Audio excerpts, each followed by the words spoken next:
Well, the Apex players have found another way to ruin the game, but I gotta say, it's not really their fault, for being honest. It's really Apex's fault, but I just found it funny because Apex cannot catch a break at how many people find a way to ruin this game or make this game a little bit more buggy, a little bit more glitchy, and a little bit more exploity, if that's even a word.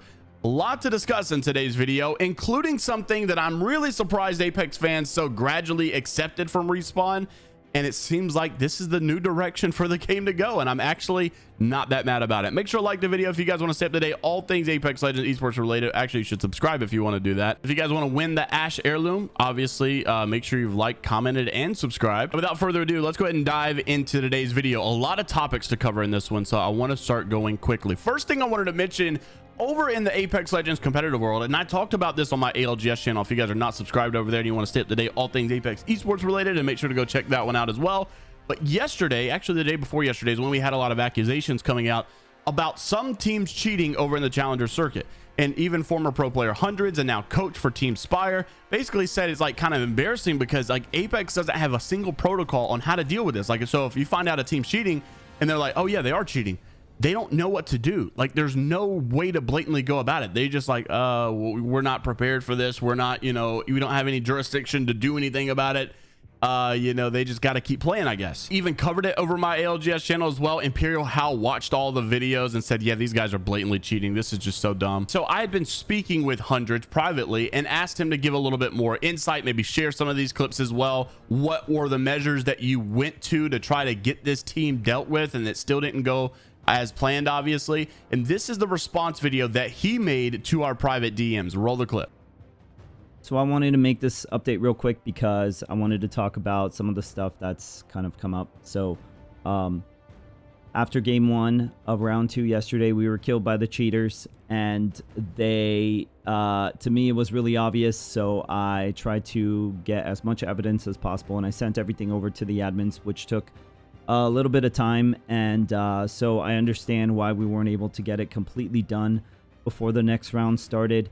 The next round did start, and during that entire round I was in contact with admins and just trying to send over as much stuff as I could. And this clip in particular is extremely blatant, in my honest opinion. This is damning evidence that these guys are cheating. If you watch this clip over and you understand what's happening, you can tell for sure that these guys are cheating. Really unfortunate that it happened this way, but my biggest problem and the reason why I feel like I need to push this agenda is not so much because of my team in particular, but because there is really no protocol in place to stop a cheater in real time in ALGS tournaments, which is very unfortunate when you consider that the tournaments are qualifiers and you can get eliminated, and if you do get eliminated, the tourneys are spaced 1 month apart. So considering that this is a life-changing opportunity for some people, that's a lot of wasted time to just get eliminated by a cheater. So I feel like this is very important. This needs to be addressed. ALGS needs to change the way that they're doing these tournaments. They need to allocate some extra time in the event there is a cheater, and they need to pause and investigate in real time. It's just not fair to not have that capacity in a game that is competitive and exists in 2023. So I just felt like I needed to address this. No hate to the admins, because I know they're working their hardest. My biggest concern is the system that's in place. Now, right after this response he made, he also showed the clip that he was referring to. So roll that clip as well. Another squad's attacking. Focus. One up. Oh, you're alive. You might be alive. Live. Already inside. Just Picking myself up. I don't know if you see it in that corner. There's a underground place in the center. Yeah, just go underground. You're better off not getting spotted. And if there is a rat there, just kill him, you know. Yeah, there we go. Oh my god. So I know a lot of you are going to see that clip and you're going to say, well, what's so sus about that at all? And the thing is, like, yes, to a degree, these guys are really cracked. They got a lot of game sense, and I understand that like sometimes you just can predict things. It happens all the time. I've done it myself in this game when I used to compete back in the day. I've done it in Call of Duty when I used to play. There were a couple clips like this where it wasn't just like one predictive call out. It was like consistently getting them over and over, and it was like right before his teammate got into that situation. It was almost like he was trying to hint towards it. But I don't know, I'm more so interested to see what you guys think about that. We saw Imperial How doing it as well, watching these clips, and he said he thought it was obviously blatant as well. Now, I also wanted to mention this brand new direction that Apex seems to be taking their game. I am actually not as mad as I thought I was going to be about this. You know, if you would have told me that this is the new direction 3 seasons ago, I probably would have made a video, right? Like, you know, Apex fans outraged. They can't believe Respawn has done this. Or some other cringy, dramatic title that people still think is clickbait, although it's still accurate. It's just really overly dramatic, which is a meme at this point because it's kind of funny. If you think they're bad now, that back in the day, they used to be like, you know, YouTuber caught in 4K Ultra HD. And I think I made one about TSM Imperial How at 3 a.m. or something. Like, some of the newer people on the channel don't realize it's like an ongoing joke that started from the beginning. But regardless, like I said, I think a lot of us like 3 seasons ago would have been upset that Apex was doing this because they was just doing it for a money grab. They were just trying to get more money, right? But now that we're seeing this direction and we're actually feeling what it's like, I actually don't mind it at all. So it was pointed out by Garrett that it seems like we have a brand new seasonal pattern.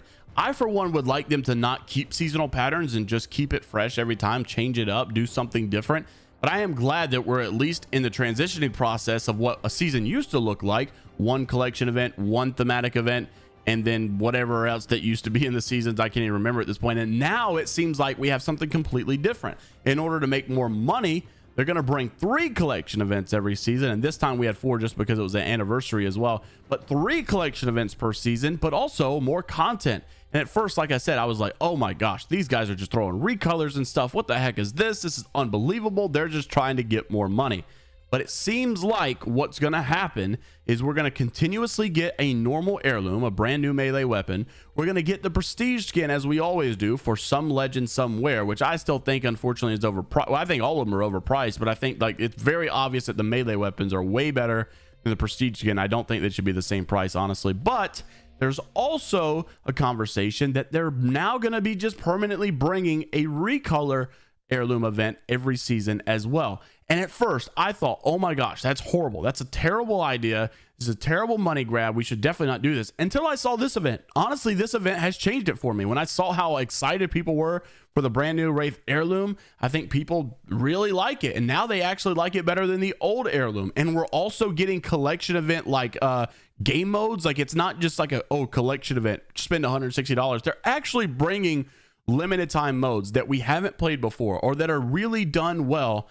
And I gotta say, that's a trade-off for me personally I'm willing to make, because you don't have to buy the heirloom. I think in the end here, everybody wins here, because if you don't want the heirloom, then just simply don't buy it. You don't have to spend your money, and for free, you just get to enjoy the new game modes that they keep bringing. They've not done this before. When's the last time we had a season where we got a brand new playlist that rotates, you know, 3 modes permanently? And they're all fun modes. Gun run, like that's like an OG game mode from Call of Duty back in the day. And I think even arms race for Counter-Strike and stuff. You've got control mode, which is domination from Call of Duty as well. You've also got TDM, which is another OG mode from like every game in existence. But they've even confirmed that they plan on bringing more modes to this playlist, and now we're seeing a brand new mode called Heat Wave that we're going to be getting, and it looks like it's going to be pretty fun, and it's all unique as well. And that's just this collection event. We have another collection event after this is over, and we're probably getting another mode, I would imagine. And if we don't, we can all riot. I will say, if there's one event that we wouldn't get a new mode, it's probably the next one, not this upcoming one. I have heard that there will be a mode to play. We just don't know what it's going to be. And honestly, even if it's a recycled mode like Armed and Dangerous, I think I'm still pretty happy. So as for this new directional change that Apex has taken, it makes them more money. It gives us more content. And honestly, I think everybody's just happier in the end, because like I said, you don't have to spend the money if you don't want to, but the game modes are free for you to play. So I think everybody just kind of benefits here, and I think it's definitely the move that they should have made, and I'm pretty happy about it as well. Interested to see what you guys think down below, though. Also, lastly, for the Golden Nugget, I wanted to make mention of this. If you guys made it this far in the video, comment down below Golden Nugget. Forward Smash giving us a little bit of an update of the new issues that are in the game because of the Apex players, I guess, finding the glitches and finding the exploits and abusing them. But it's also Apex's fault for having these available in the game. So first, he says it was the DDoS in ranked, and I did nothing. Then they abused the mobile respawn beacons, and I did nothing. Then they glitched the assault bins now, and for infinite high tier loot, and I left. So if you guys are not aware, there's an infinite loot, high tier loot exploit that you can do with the assault bins. And yeah, look at this crap. These guys are just basically exploiting it so you continuously get attachments and items over and over and over and over. And there's like, you know, gold energy mags coming out, purple stock. Like you could just keep doing it until you get what you need, get what you want, and then you just have like a crazy amount of supply, can max out your weapons instantly. It seems like it is unreal. So I'm interested to see what you guys think about all of the topics down in the comment section below. Also wanted to mention Apex is still reaching 500K plus peak concurrent players daily on Steam. Before the season began, it had only reached 500K players once. So this game is actually looking good. I'm excited for the future of this game. I think honestly that the new like wave of video games is just going to be like long-term live service games. And I think Apex is going to be here for many years to come. I think the channel will be here for many years to come. Fingers crossed. I hope if my channel dies tomorrow, I'll be crying and definitely regretting this video. And I'm going to be on all kind of like Twitter pages of how this did not age well, but hopefully you guys will help me out. We'll stay relevant for a little bit. So guess what? That means many more years of content to come from me and many more years of streaming as well. I don't plan to leave or go anywhere. I've had a great time getting to know a lot of you guys in the community. And yeah, I'm just really enjoying myself. So cheers and more years to come. See you guys in the next one. Take care of yourselves. This is Vibrate, only positivity. And until the next time, I will see you all later, Gators.